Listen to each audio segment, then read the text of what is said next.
Welcome to This Week in BJJ, the world's first and only live Jiu-Jitsu show. Brought to you by Defense Soap. Defend what you have built. And Q5 Labs. Stay Alpha. Here's your host, Budo Jake. Hello and welcome to a new episode of This Week in BJJ. I'm Budo Jake, and today is November 10th. We got a lot of things on today's show. Got a few news topics to talk about. I'm going to talk a little bit about the Masters World Championships and ADCC trials coming up, and then we also have a bunch of new products to talk about. Oh, and I didn't mention, Gustavo Dantas is on the show today. It's a long interview. We talk about a lot of interesting concepts and topics, mostly related to mental training, which is a topic that not many people talk about. So I think you're going to enjoy this episode. And not to mention, outside of the studio, we're going to go on the mats. Gustavo has some really cool conceptual approach to jiu-jitsu that he's going to talk about as well. So first thing up, we used to have the segment on the show where we talked about new black belts. And we don't do that anymore, but today I'm making an exception because last night at the academy that I go to, Gracie Baja, headquarters in Irvine, two of my buddies got promoted, three of them actually.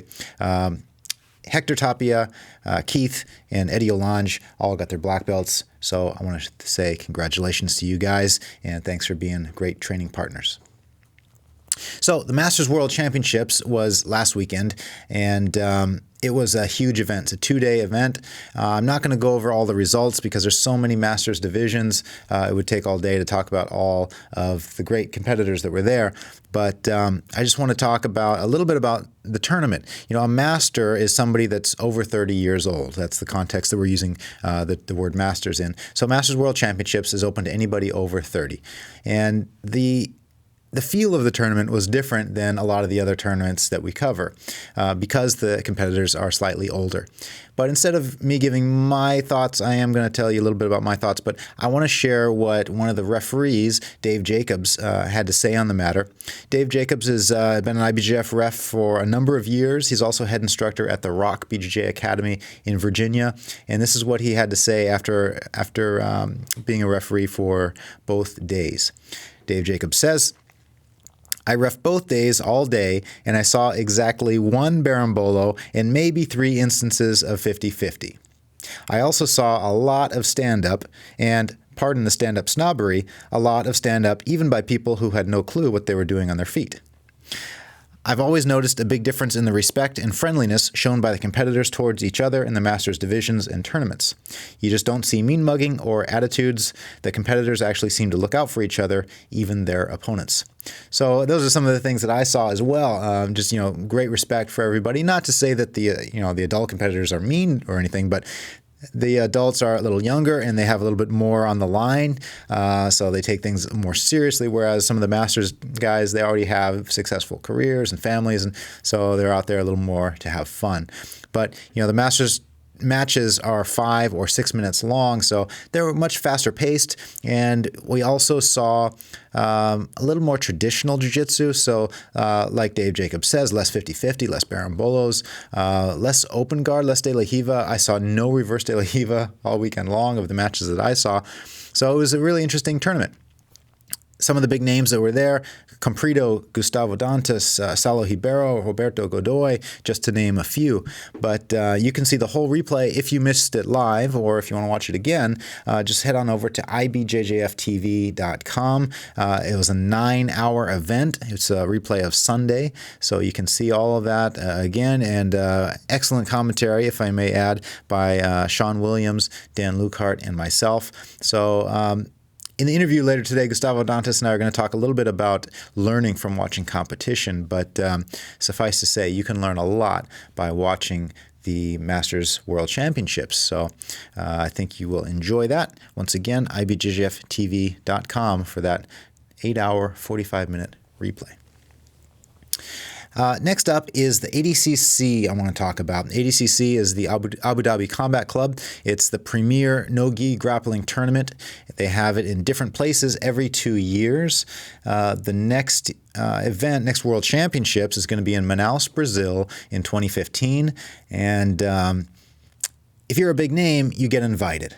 If you're not a big name, you have to fight your way there. And how do you do that? You have to go to the trials. There's trials in many different countries around the world. In America, we're going to have two, one on the East Coast and one on the West Coast. The West Coast date has not been set yet, but the East Coast date has. It's December 13th and 14th in Charleston, West Virginia. There are 5 weight classes for the men, 2 for the women, so a total of 7 athletes will make their way, will earn their right to compete at the World Championships by competing at the Abu Dhabi Combat Club Trials. Once again, December 13th and 14th in Charleston, West Virginia. So that's all the news I have to talk to you about today. Now let's talk about some new products. I got 5 products to talk about today. The first one is one that has been anticipated for a long time. They've been on pre-order for about a month or so. It's finally here. The Carlos Gracie Biography, written by his daughter, Hala Gracie, who is Roger Gracie's mother. And for you Portuguese readers out there, you may have read this a couple years back when it was released in Brazil. That one is now sold out. Can't get it anymore. The English one, we've been selling it for a few weeks now. I don't know how many more we're going to be able to get, but for now, you are able to order them. They're shipping right now as we speak. And as you can see here, this is not a small book. There are 547 pages. It's professionally written, and what I mean by that, it's not just some Google Translate. Of course, it was written in Portuguese first, translated to English, and it is a fabulous translation. There are many really interesting old pictures. Goes through the decades, showing all kinds of competitions and even first UFC stuff. I have not, unfortunately, had the time to sit down and really delve into this, but I have flipped through and read little bits and pieces. And without being able to say too much about this, I will say that this is not a sanitized version of the biography of Carlos. It says good things and bad things, and from what I understand, not everybody in the Gracie family was happy that this got printed. Any family has their issues. The Gracie family is a huge one, so again, I don't know what those instances are, but there are some fascinating subjects in here from, just reading some of these topics. Marriage, fatherhood, and mysticism. As some of you may know, Carlos Gracie was the first one to learn from Mitsuyo Maeda, the Japanese immigrant to Brazil. And then later in life, he developed the Gracie diet, got involved with mysticism to some extent. But we wouldn't be doing what we're doing now if it wasn't for this man. So this is going to be a fantastic read. I can't wait to sit down and get it. You can get your copy right now at BudoVideos.com. Next up, I get messages all the time, Jake, how do I get a shoyu-ro-gi? And the answer is very un-American. You can't always just buy it. They come up, they sell out, and they're gone. The next one is going to be coming up in a couple of weeks. It's a version 2 of the Seventh Son, which is the tattoo tattoo shop that you might have seen in the Kurt Osiander episode of Rolled Up. This is the shop where Luke Stewart works at. And they make fantastic tattoos. I don't have any tattoos, but if I were to get one, this is where I would go. So it has some really cool artwork on the jacket, has a rash guard inner lining, has embroidery on the pants. It's top notch. There's not a whole lot more I know about the gi at this time, but if you want to get your hands on one, keep following us on Facebook, Instagram. Budo Videos newsletter will keep you up to date on when that sale is going to go on, but we have a very limited number. They're going to go fast. Next product is the Battle of Frisco Rash Guard. I just mentioned Kurt Osiander's name, and I'm mentioning it again. Here you see a depiction of Kurt in a war-torn San Francisco. You see the Golden Gate Bridge in the background. Really cool artwork designed by Zip. Only a limited number of these are in stock. They made one run of them. That's going to be it. $54.95. It's available on BudoVideos.com. Fully sublimated artwork. It's not going to tear off anything. This rash guard is top-notch, made by Nogi Industries. Next up is Nonstop Jiu-Jitsu. This is a 4-DVD set by the 2014 Masters Lightweight World Champion. Not lightweight, light feather World Champion, Brandon Mullins. 4 DVDs along with Stephen Kesting. These guys, they speak English natively, right? And there is a certain amount of English language ability that's required to teach jiu-jitsu in a deep manner, and these guys got it. Brandon is not only a good competitor, but a fantastic instructor. I've seen some of the sample clips from this set, and I think there's a lot you can learn from this. A lot of the stuff on guard passing that I'm interested in checking out. Right now, it's on sale for $97, which is a steal for 4 DVDs. Price is going to be going up pretty soon, so if you want one, now's a good time. Now let's take a look at a sample clip from Nonstop Jiu-Jitsu with Brandon Mullins and Stephen Kesting. So if you can get to here, now's the time to go. Foot on the hip, change my angle. Again, just the basic finish. I'm squeezing my knees together, I'm pushing my hip up, and I'm pulling his head down. And then when I saw the timing, I pulled the leg back, put my head down, I went right for his knees here. I came up, and I, boom, knocked him off balance and finished in his guard. I'm just gonna execute that shoulder roll right there and recover. Shoulder, neck, shoulder, and I'm around back to here.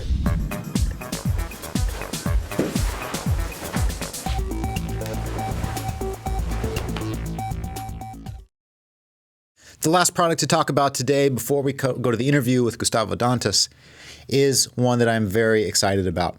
Fernando Terere 3 DVD set all on guard passing. If you watched the last episode of the show, you know that I spent 10 days in Brazil with Terere, and it was a fantastic experience. We went there expecting just to shoot a little bit, and we shot a lot. Terere has the whole package, from takedowns to guard passes to sweeps to back takes to submissions. We filmed it all. And the first release is going to be on guard passing. It's going to cover open guard, sitting up guard, butterfly guard, half guard, and X guard. And on X guard, he shows the passes that he used when he fought Marcelo Garcia. Not everybody knows he fought Marcelo 4 times at black belt, and Terere won all 4 times. So he shows the exact passes he used on Marcelo's X guard, on Marcelo's single X guard, and man, I've seen a lot of instructionals, and I know you're going to like this one. The first 100 sets come with a free limited edition Casca Grossa Terere t-shirt. After we're out of those first 100, then the shirt's gone. The DVD set will still be available, just without the shirt. So if you want to get one and get a t-shirt, now's the time to act. But now let's take a look at a sample clip from Terere's guard passing.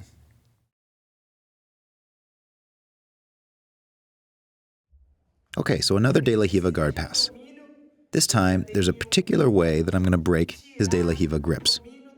The first thing I'm going to do is turn my foot to the side, taking his hook out. This hook is bothering me here, so I grip on his knee, turn my toes to the outside, and take that hook out. Then I step over and place his leg in between my legs. So another pass here. I'm going to reach through in between his legs, and I'm going to cup his thigh. I'm going to open my knee and then bring it on top of his shin. Not his thigh, but his shin. Even if he's still holding my ankle here, I'm going to continue here, driving my knee to the mat. If I stop here, I'm on my toes here, and my hand is on the ground for base. While this hand is on the ground, I'm going to reach over and get the crossface. I'm going to make a big back step, fall to the side, and pull my leg free, come on top, passing the guard.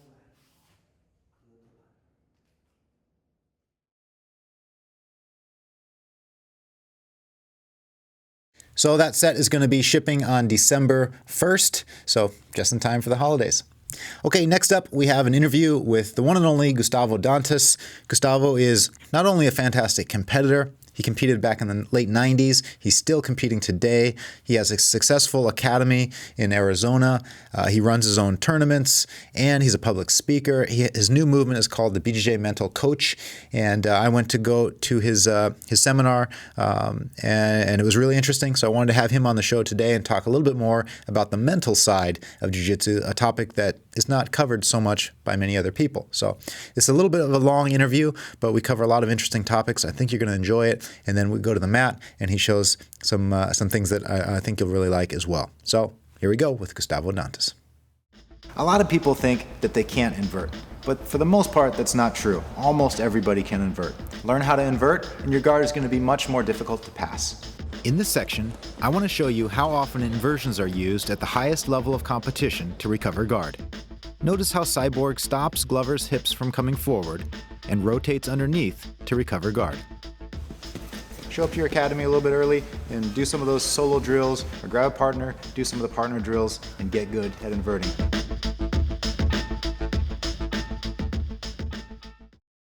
Hello guys, my name is Rafael Freitas, better known as a Barata, and today we came here just to share with you guys some of my favorite moves.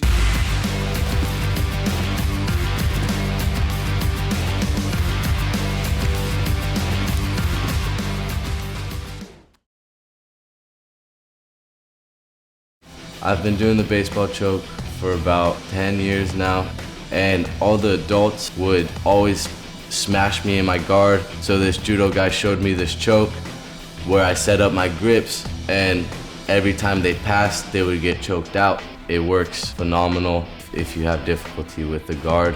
Every tournament I do, I get the choke at least one time.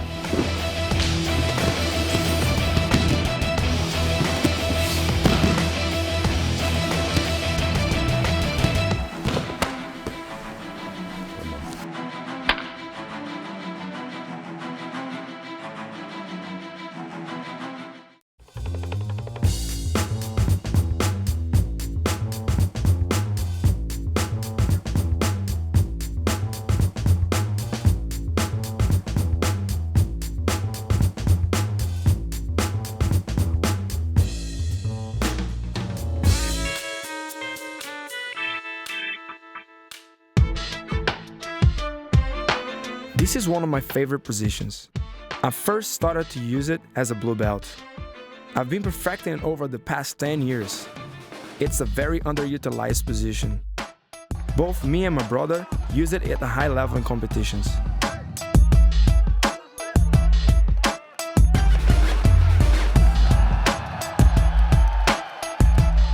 I'm Victor Estima, and this is the inverted triangle. Hello everybody, my name is Victor Estima, and I'm here with you guys to share one of my favorite techniques, which is a foot lock using the hold of my arms, which we call a Estima lock. It's a move that I've been very successful in training and competing. This is worth saying that also I helped my brother, Braulio Estima, to use that move, and he was very successful on that as well in ADCC.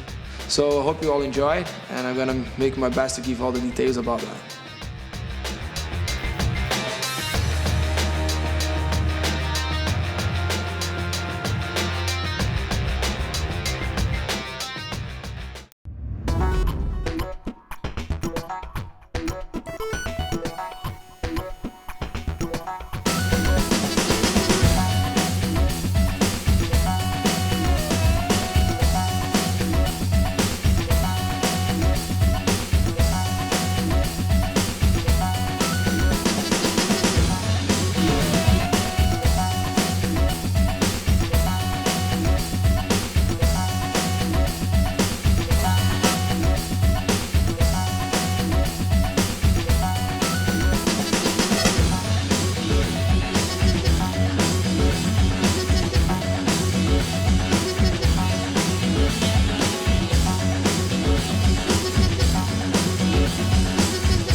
The main components of the Williams guard are to get really simple finishes.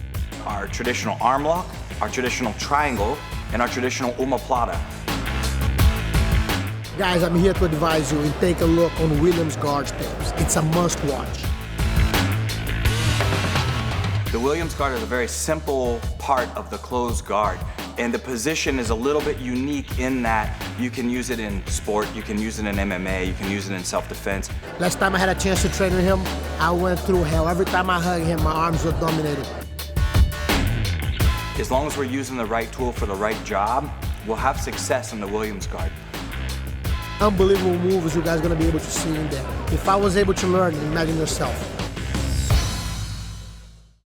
Hey guys, welcome back. We have a fantastic guest today. Gustavo Dantas is here, and if you don't know who he is, he's a 1997 Purple Belt World Champion, 1998 Brown Belt World Champion, and 2010 International Masters World Champion, 25 years in Jiu-Jitsu. Gustavo, it's great to have you here today. Thank you so much, Jake. I really appreciate it. I'm excited to be here.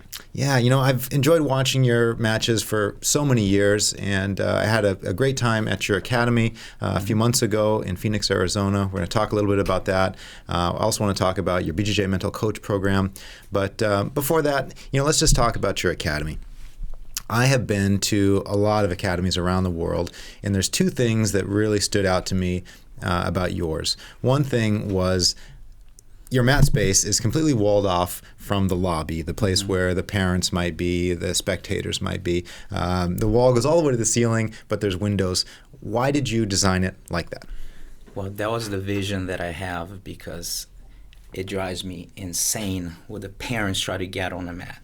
And a lot of the time, most of them, they don't even train, but they want to coach. They've been seen enough that they think that they can coach. And I understand they try to help. I understand that I'm a parent too. They are trying to help. But it's tough as it is for the instructor to keep the kids, their attention, and the parents say something and then they turn and they look. Now they feel self-conscious, and am I doing right? I'm not. So we have that window. So pretty much no one is allowed. The parents, they have to watch from the other side, and it's perfect. That's something that I wanted since the beginning. I could have my academy years ago, which is nothing wrong. Just open up the space and put the mats. But there's something that was 20 years and waiting for it. When I decided when I was 16, I was like, this is what I want for a living. I want to have my own jiu-jitsu academy. I love teaching. And I wanted to be special, so everything was well thought, and that one was one of them. Having that window to make sure that parents stay at the other side. I don't care how much it's going to cost. I put everything literally that I had in my life, plus what I didn't have, to have exactly the way I want it, in a way that it's a family environment with world-class training. Because sometimes it's tough to find you find a world-class a family environment, a nice school, but maybe the training is not as good, or vice versa. You have the hardcore training and a lot of world-class guys, but the place sucks and stinks and the bathroom is disgusting. So I wanted that modern jiu-jitsu of, hey, this is a family clean environment. You can walk in a bathroom and you can respect the place. And of course have world-class instruction, because I do believe in my jiu-jitsu, where I came from. Plus, I am a jiu-jitsu nerd and I study a lot. I'm always up to date with what's going on. Yeah, and speaking of studying and being a jiu-jitsu nerd, the other thing that impressed me about your academy is that you have a TV on the wall above the mats. And that's not completely uncommon, but I wouldn't say it's a common thing to have. Why did you put a TV on the mats? This is something I always did in teaching. I used to take back in the day, those DVD players, those 7-inch wonders, and then I bring everyone just gather in, and I'm trying to show, and I'll tell them, hey, when I have my school, I'll put a TV, and I'll make sure that it's nice and clear, everyone to see. So that's something else that I brought, and I really like to use often. So usually just to show competition footage. So usually I like to study anytime I see something, maybe a topic that I've been talking, because I like to teach by topics. Topic of the week sometimes can be extended to 2 weeks, sometimes to a month. It depends what the topic that we're talking about. Tell me, what topic are you teaching this month at your academy? We started a progression of half guard, like 93 people call a Z guard or whatever, and explaining the difference that at the moment that your opponents are getting their knees off the mat, now you change your formations, you're changing different systems. And one way to go is start going reverse La Riva. Because if you try to keep the same grips and everything, now there's a lot of space. And it's going to compromise how well we can maintain your guard. And most likely, with the lead leg being free, a lot of things can be don from there. So we work on that transition, that understanding that different formations, different systems that how well we're going to connect them. So now we start doing a lot of reverse de la Riva stuff and understanding how to top, knowing what to do. The guy's spinning this way, you walk back, he switch to de la Riva, try to take your back beating ball up, you walk the other way. So a lot of basic drills, understanding your distance. And yesterday I was working on start passing, which is you have to be patient. Someone with a solid reverse de la Riva, understanding the angles, what approach you're going to use, grab the pants, grab the collar. So I'm very, very analytical with my jiu-jitsu. I'm very, very picky. And that's one of the reasons why I don't have a lot of, I have 10 affiliate schools, but I don't accept any just because it's not my goal. I want to make sure that if it's Gustavo Dantas is a failure out there, that means they train with me. They came up from me. So for me to accept someone's affiliation, they need to come from the referral needs to be like to the top, but I haven't had anyone, and I usually say I'm sorry, but I'm not looking for anybody. Which is there's nothing wrong. There's nothing wrong when you be able to have your affiliation and actually go and help other areas that they don't have instructors. I think it's great, but like for me, I'm so picky with how I teach, what I want people to get it, that I just rather keep my students that are coming up, and then eventually they open their school, great. But it's not a right or wrong thing whatsoever. It's just a choice that I made.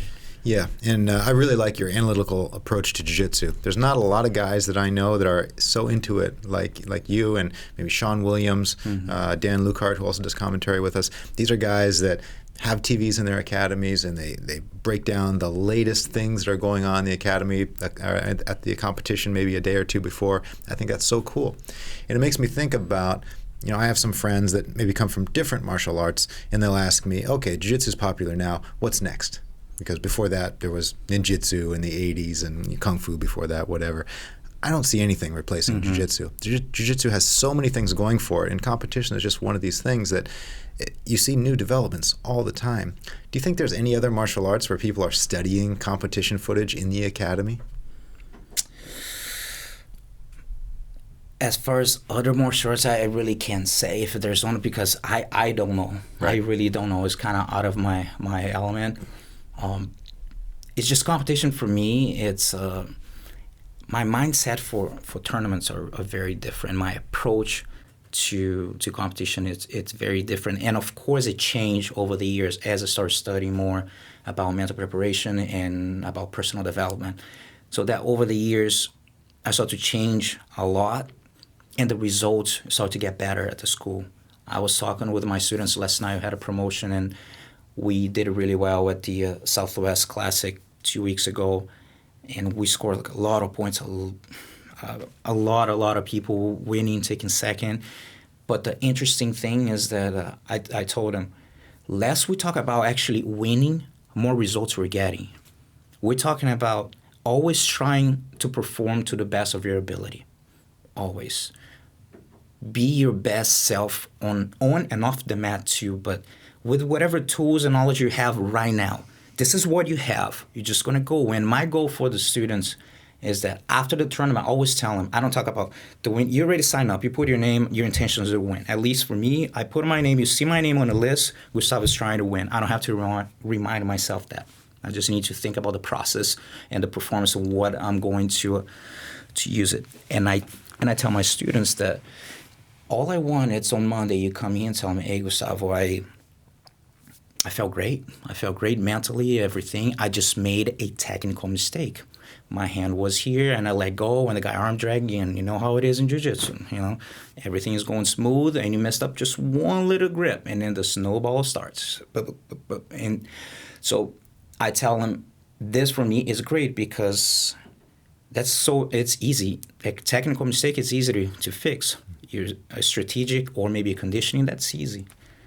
The problem is the mindset to be like, Gustavo couldn't perform because I was pressured and my nerves got the best of me, and that sucks because I guarantee anybody have ever competed in, if, I don't know, just from my experience, but if someone tell me that you competed and you never had a bad day or never had like a little mental that like, man, you felt nervous and you got out of the mat upset, that was not me on the mat. if some experienced guy say that this never happened to him, I'll be very impressed, because we all have those bad days. So as long as I know that I just want to, I'm 40 years old. I'm not trying to go after the big world title. I just want to be in peace with myself that I literally did the best I could. And that's what the BJJ mental coach movement that I call it's about, which is representing an idea of be the best that you can be on and off the mat with the tools and knowledge that you have right now. I guarantee that anybody that maybe learn a technique, let's say you learn a technique today, and you look back and you're like, man, I wish I knew this move 6 months ago. I do this all the time and still do. And if I look at different footage, be like, man, I wish I knew that move back then. But I did the best I could with what I had at that point. And I try to bring this idea to my students, and they start to perform better and feel, because sometimes people come in and think, oh, everyone's doing well. I don't want to disappoint Gustavo. I don't want to disappoint the team. Like, who am I to be disappointed with anyone for not getting the results? I cannot even count how many times I lost, especially in the beginning of my career. So with this mentality of talking less about winning, I barely have to talk about winning. It's just about being yourself on a mat. You have better odds of achieving the outcome that you want. Nothing's guaranteed, but at least you know that if you lost, someone did better. It is what it is. Let's get going. You mentioned that you lost a lot in your early belt times. Was there a turning point? Was there something important that changed within you? Absolutely. Try to minimize a little bit, but I didn't have a chance to compete as a white belt. I was in a school that was heavily based in self-defense, which I do like self-defense, but back then that was not what I was looking for. That was the only school around. I didn't know. And eventually I had to look for a place that had sport jiu-jitsu, and this is early 90s. There's no internet. It's just whatever's close by. And I was 14 years old, so it's just whatever's close by. But when I got to my purple belt level, I was training with Fernando Cruz, which one of De La Riva black belts, and he was a police officer, and he was going through a lot of transitions and personal difficulties. And for 6 months, I was just training people's school. He got he lost the place that he used to teach. He got kicked out of there, and it got to a point I'm just kind of going other places to train. And I told him, like, that was a tough decision. Like, I have to leave. This is what I want for my life. And that's when it comes the creonte, term. I'm very open-minded as far as this, because at the end of the day, you need to do whatever's best for you, And at the same time, you can be a customer that you pay for it. But is this where I'm at? The environment that I'm at is going to take me to where I would like to be? Yes or no? No. So you need to make some changes. And the way I had to do it, there was no, and if I didn't do that, I wouldn't be sitting here today when I went to underpet school. That you mentioned the term creonte. I guess the closest English word would be traitor. Mm-hmm. This topic comes up from time to time in a lot of the interviews that I do.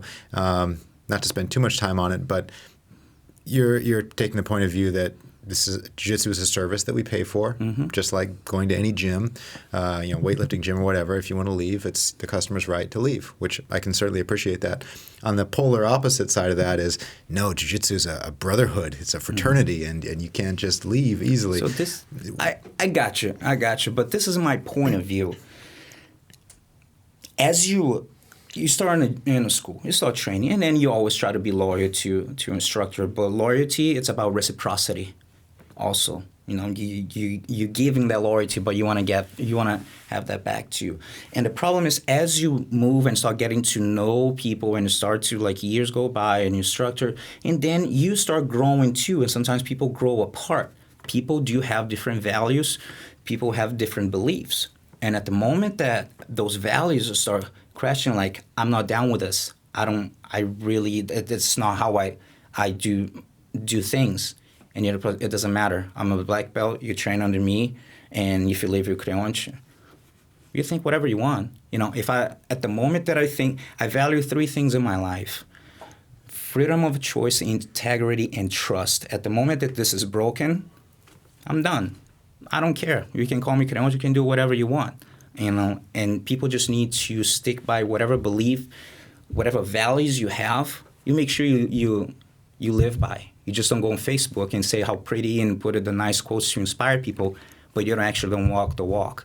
So if you do have values and they're not according to, it's not about sometimes who is right or who is wrong. Just like, this is what I believe. This is what you believe. And apparently, I'm not going to convince you the other way, and you truly think that I'm wrong. So we agree and disagree, peace, and you move on. And I had to do that, and I heard people saying back then, like, Gustavo Creonte left, and like, where are they now? Yeah. Literally, like, where are they now? Not make a living with Jiu-Jitsu, which I am, and I still have contact with my instructor. I'm the only one that actually has, and I sent him an email last week, and every time something positive that come up or a result, something in press come, I send to him and saying, like, he is a big part of that. You know, with him, I took 3rd at the Worlds in '96 as a purple belt, and that year, that's when I had to shift to underpin airs. But the truth is, if he did the best he could with what he knew at that point, he would not be able to take me to another level. It's just reality. Right. When I got to, my confidence level was not good at all. I took 3rd at the Worlds. I had no business in winning because my mindset was just like, I won the trials the week before. So the week before, it's just like, I just want to compete at the Worlds. And then I won the trials. Like, oh my God, I actually won the trials. And then I went to the tournament like, I just want to win a match. And I start winning. Next thing, I'm in a semifinal. I'm like, I already won a medal. I mean, I had no business in winning whatsoever. End up losing by 2-0. And it's like, I was okay to lose by 2-0. You know, I wasn't mentally ready. And this is something that if you're watching this, be careful, because I was talking with Samir one day in my tournament about this. Is sometimes people get into the semifinals and they kind of relax, like, oh, I'm in the medal rounds, and they lose focus, and sometimes they lose right there. And again, I don't care the competitor, how experienced you are. Everyone kind of went through this before. That is that kind of that relief that I'm on the podium. But in my head, I'm so obsessed with like, I'm not even thinking 2nd, 3rd, not the first place. Not just I believe I can get that. I have the conviction that I can get the first place. So was it always like that? No, there's something I have to develop. So for anybody who really get to the semifinals and relax, be like, no, you didn't come here for 3rd. You came here to go all the way. If you're your best self out there and you're able to just do exactly what you do in training and end up winning, awesome, great. But don't let bracket to really play around with like, oh, I'm here, because that's exactly what I did. I was so comfortable. I was okay. Like, I already got a medal. I didn't even think it was gonna be here, a week ago. So that was part of. And when I went to Nova União with underpin airs, and that everything changed.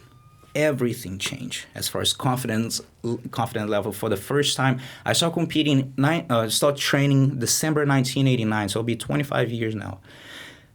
The first time that I ever believed in myself that I could actually get done was the Worlds in 1997. For the very first time in my life, I had a conviction that I actually could do something. I always like that little voice, can I?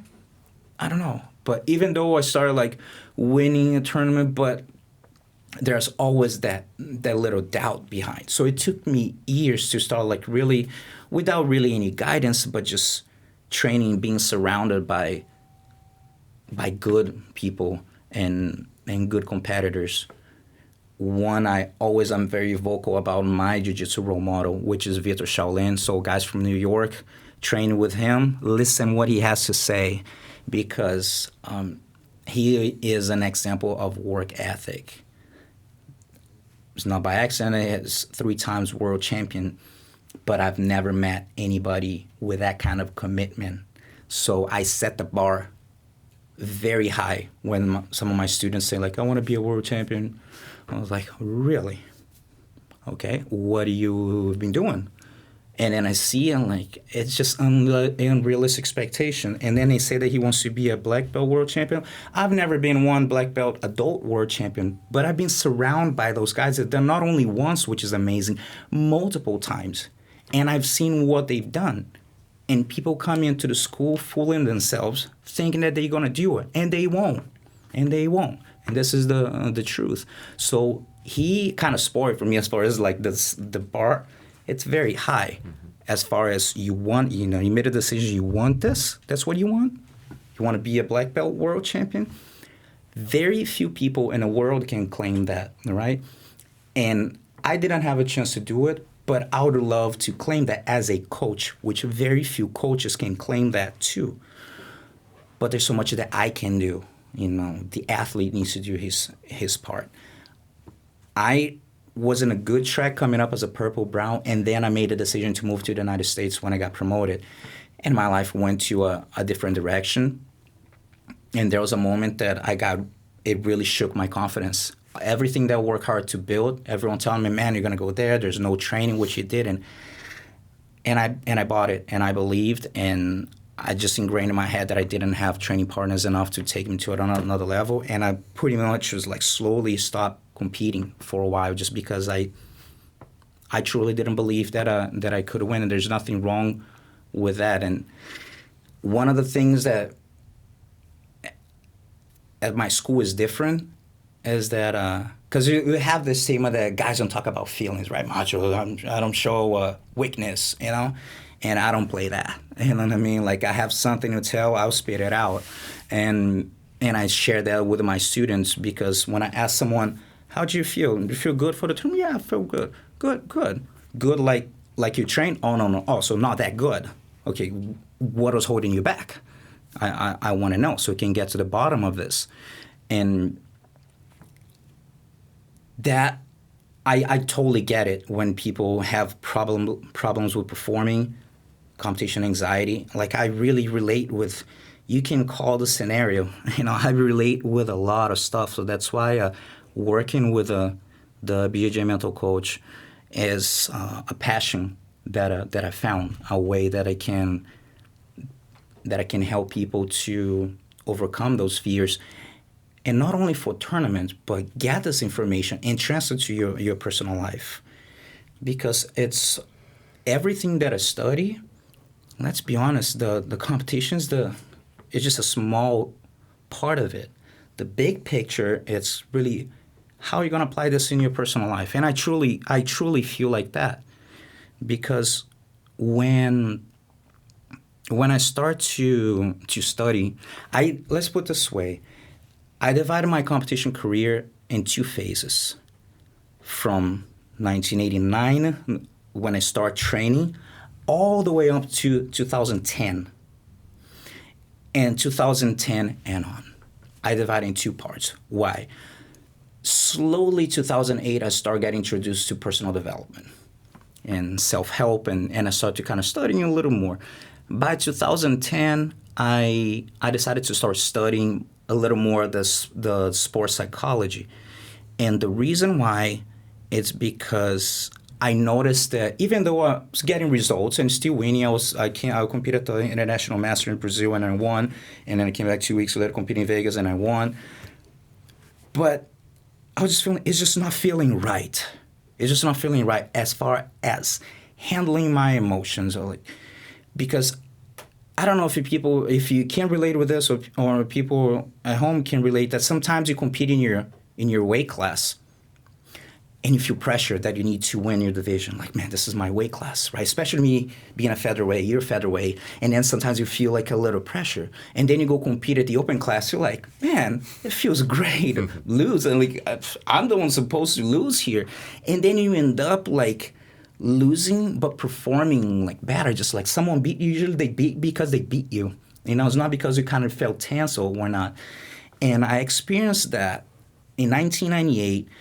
And years, and that one always stayed in my head. And then back in 2010 again, I had a trigger again that kind of got me. I won my division, but I didn't like the way I was feeling. I was anxious before. And people were like, wow, the match was 20-0. It's not enough for you. It's like, it's not the point. It's not the point of the score. It's just how I was feeling. It didn't feel right. And I competed at the Open and went against Hanieri Paiva. Actually, he just won this week in Ultra Heavy. And I lost by advantage, and I felt that I did really well. I was super loose. I lost because he beat me. That was straight up. But I questioned, like, how come I can perform loose in one division and cannot in the other one? Like, I need to get to the bottom of this. And that's when I started studying, like getting hold of anything I could. Mental coaching, life coaching, reading audiobooks. I don't really listen to music in my car. I don't listen to audiobooks. So this is a device for people who just drive hours a day. Just imagine in traffic how much time you waste in traffic, and you could be actually educating yourself and learning positive information and kind of brainwashing yourself. Because when I say brainwashing, people think that is bad. Brainwash could be bad, it could be worse. You remove everything and you put a bunch of bad information, that's negative. You get it, just shake it and clean it up, bring positive information, that's a good one. So I start to start really trying to attack, like, why do I feel this way? And I start to having a lot of breakthroughs. I'm like, oh my God, I just didn't have the clarity to see without studying and no guidance, just really going after and trying to learn. And as I start feeling better for myself, I start to share this with students personally. Because I noticed, like, man, this dude trains as an animal at the school. What happened? And then little by little, I start to kind of get them out. That one that is like the one I really say that I have fear failure. You know what I mean? And I can say that I'm confident enough for myself to say, like, I do have fear failure, but I don't let that control me. I understand that I hate losing, and I do have fear failure. But again, that will not dictate what I do or don't in my life. And I start to talk with them and they start doing better. And I realized, man, I don't have time to, like, really sit down with every single one. So I just said, you know what, Saturday I want to do a mental skills class, and just everyone just comes in. And 40 people showed up. I'm like, wow, well, because you always think they're the only one that have the problem, like I'm the only one who is nervous here. No, man, every human being has negative thoughts, insecurities, doubts, negative patterns that they don't disappear. You just learn how to control them, but you need clarity and guidance to do that. And I start doing, and people start doing better. And I was like, you know what? I think I'm going to extend this to the Arizona community. And I did a seminar, and it started from there. And this is the most fulfilling thing for me, just really being able to help something, because one of the things that money cannot buy is fulfillment. I guarantee anytime you help anybody, could be you just giving money to someone on the street, or maybe you're just helping a blind person cross the street, whatever. Anytime you're doing something good, you have that fulfillment that, it feels good.